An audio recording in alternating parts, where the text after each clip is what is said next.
Эгер сиз чыркыраган чындыкты, жүрөккө жакын эмоцияны уккуңуз келсе, биздин модераторго жазылыңыз. Сооронбай Жээнбековдун ичи коюна кирип, жеңишине чыккан аялдар ар бир президенттик сапар жолдо жол тартып доорун сүргөн селфилер бар. Бул Жээнбековдун 3 жылга жетпеген убагында бир топ асылзадалар өзүн аялдык затын көрсөтүп, эл көзүндө болду.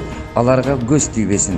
Алардын төртөөнүн атап кетсек, Сооронбай Жээнбековдун иниси Асылбектин жанында жүрүп, аны менен сүрөткө сүйөнүп түшүп, сүйүнүп жүргөндөр Аида Касмалиева, Гүлшат Асылбаеваларды атасак болот.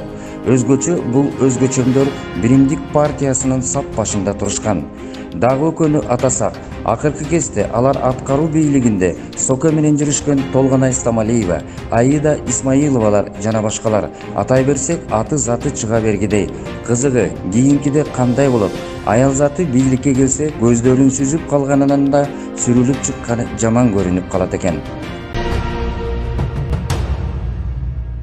90'ду алам деп тоң койгондор, алардын катарына катарлаш Биримдик, Мекеним Кыргызстан партияларынын жогорку кеңештин шайлоосуна аттанган талапкерлер кирет.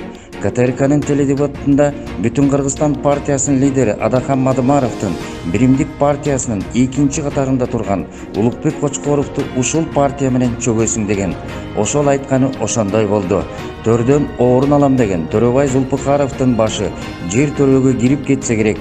Эгерде бетинде кичине кызарган жер болсо, пулуң болсо кулуңмун деген Мирлан Бакиров эми кантип Төрөбай аксакалдын бетин карайт?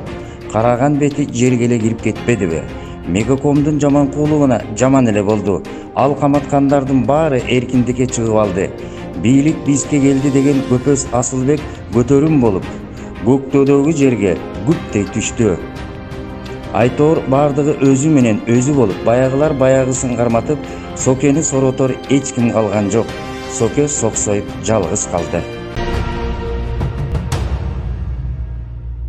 Сокенин кекчилдиги кек башына тийди. Кичинекей нерседен кыйт эткен Сооронбай Жээнбековго кыйын эле болду.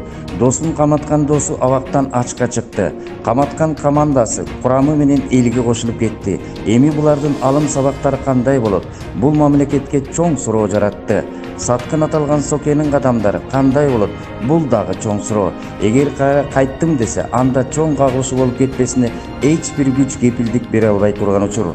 Ошого кептелдик. СДПК партиясын толугу менен сатып, Биримдик, Мекеним Кыргызстан партиясына өткөнү да өтөөсүнө чыккан жок. Аларга кошулам деп жалпы элдин добушун сатты. Акча бул шайлоодо суудай акты. Кечеки эл көтөрүлгөндө адам баласы өлдү. Миңге жакын жабыркады. Шайлоо жарактан чыкты. Буга ким жооп берет? Сокеби, Биримдик, Мекеним Кыргызстан, Кыргызстан партияларыбы же жалгыз БШКбы? Бүгүн ак менен караңыз күрөшүү болуп атат да. Ачык эле болуп атат да. Күрөшүү. Бирок биз менен бүгүн эч ким күрөшө албайт. Макулуктардын ичинен иншалла Кудай буйруса эч ким күрөшө албайт. Себеп бүгүн биз Кудай деп чыктык. Бийликтин партиясыбыз ачык эле айтайын мен. Кудай кааласа бийликтин партиясы номер 1 болуш керек. Бийликтин дегеним себеби биз президенттин саясатын колдойбуз. Колдойбуз. Президентибиздин Кудай кааласа намаз окуган кишини колдойбуз. Ким бизге против чыкса, значит бизге общий против чыккан болот. Колубуздан келишинче максималдуу аракет кылабыз. Эгер сиз чыркыраган чындыкты, жүрөккө жакын эмоцияны уккуңуз келсе, биздин модераторго жазылыңыз.